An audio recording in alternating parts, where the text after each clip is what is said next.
Hi everyone, Radhe Radhe.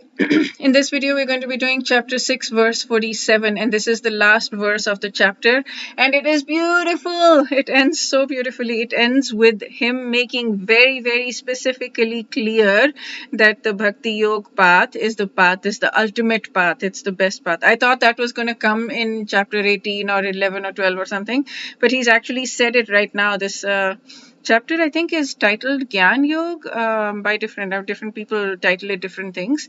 But anyways, he's saying of all yogis, Bhakti Yoga is the supreme. I love this, and both Swami Mukundanand and Prabhupada have said things in very similar ways. So okay, let's sing this verse together and let's dive in. Okay.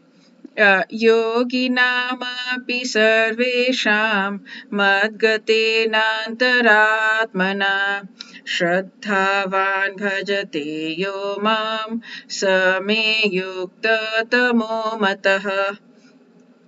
Okay, so of all the yogis, the one with great faith who always abides in me, thinks of me within himself, and renders transcendental loving service to me, he is the most intimately united with me in yoga and is the highest of all.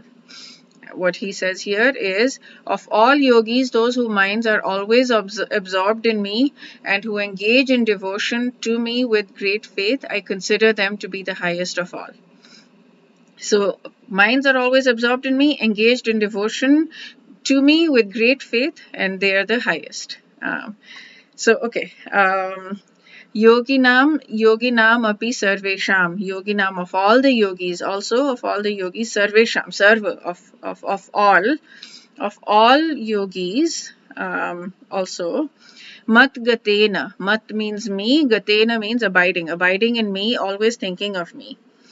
Anta, okay, let's see what Matgatena here is. Absorbed in me. Antaha, inner. Antaha, inner.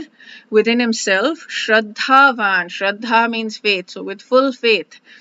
So of all types of yogis, the person who is always thinking of me, abiding in me, within is in full faith within himself. Who is always thinking of me within himself, basically.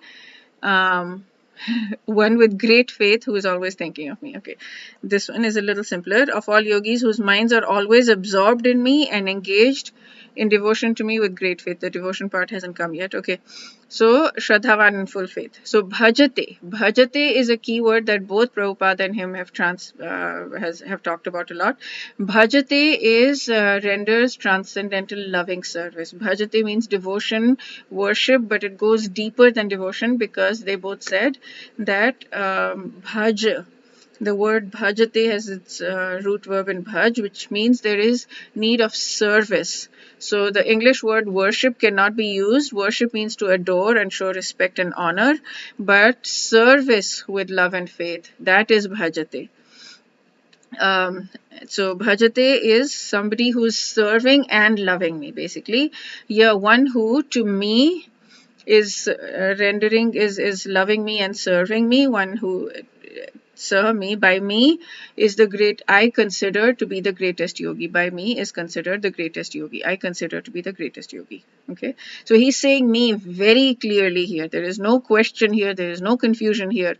And so Swami Mukundanand also talks about the bhaj word. Bhakti Yoga is the highest. Here is the word bhajate. It comes to serve, which means from root word bhaj. It is more significant a word for worship than to adore. He's talking about serve with loving devotion. So we are establishing the natural position of the soul as the servant of God, while other yogis are still incomplete in their realization. Okay, so now let's go into the deeper things. What he says, what Prabhupada here says, is that there are various phases. There are many, many different kinds of yoga, and he mentions at least some of them. So he says, the culmination of all kinds of yoga is bhakti yoga. Yog means Bhakti Yog. All other yogs are progression towards the destination of Bhakti Yog. So from the beginning, it's Karma Yog and end is Bhakti Yog. It's a long way to self-realization.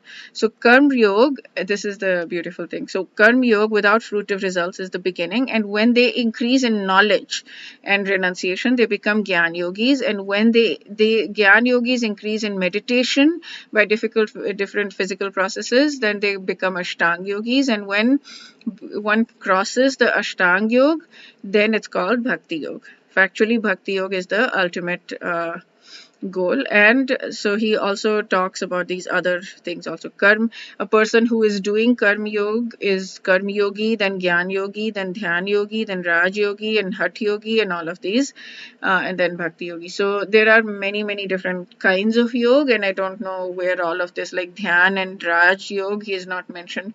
Hat Yoga is different from Ashtanga Yoga. So he's not mentioned all these three in this hierarchy above that he is given. But anyways, all of them, it doesn't matter. The culmination of all of them is Bhakti Yoga, which Bhagwan Shri Krishna has very clearly said here. Bhaja, he's used Bhaja. Bhaja means devotion. Bhaja means devotion with service.